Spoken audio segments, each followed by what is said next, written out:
कितना अन्वेषण है, कितना शोध है। जैसे सज्जन के पास धीरे धीरे सद्गुण चल कर आते हैं, जैसे कैसे अतो तालाब में वर्षा ऋतु का जल धीरे धीरे धीरे धीरे आकर लबालब भर देता है।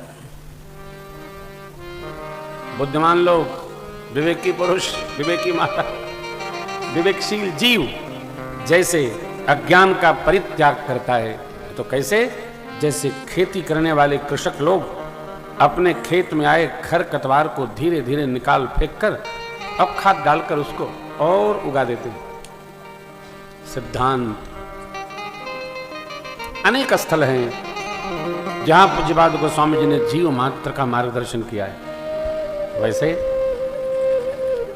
हम भक्ति भाव के उपासक हैं, व्यवहार पक्ष के वक्ता हैं, गायक हैं, इसलिए आपको कर्मकांड पथ पर ले चलते हैं। मनुष्य मात्र के जीवन में कर्मकांड प्रारंभ होता है। ओम अपवित्रः पवित्रो वा से लेकर और अंतिम पुष्पांजलि तक, प्रणाम तक, ये कर्मकांड की जीव की यात्रा है। पौष चल रहा है, माघ प्रारंभ होने वाला है। माघ मास में प्रतिवर्ष जितनी नदियां हैं, स्कंद पुराण कहते हैं, जितनी नदियां हैं, न नदियां हैं सरोवर हैं, उनके तटों पर साधक वृंद, सज्जन वृंद, भागवत वृंद एकत्र होकर कार्तिक में और माघ मास में अनुष्ठान पूर्वक अपने जीवन को भगवत पथ में चढ़ाते हैं।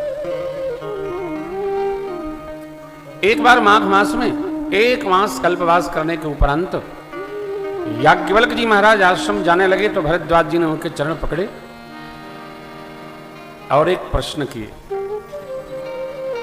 हे प्रभु,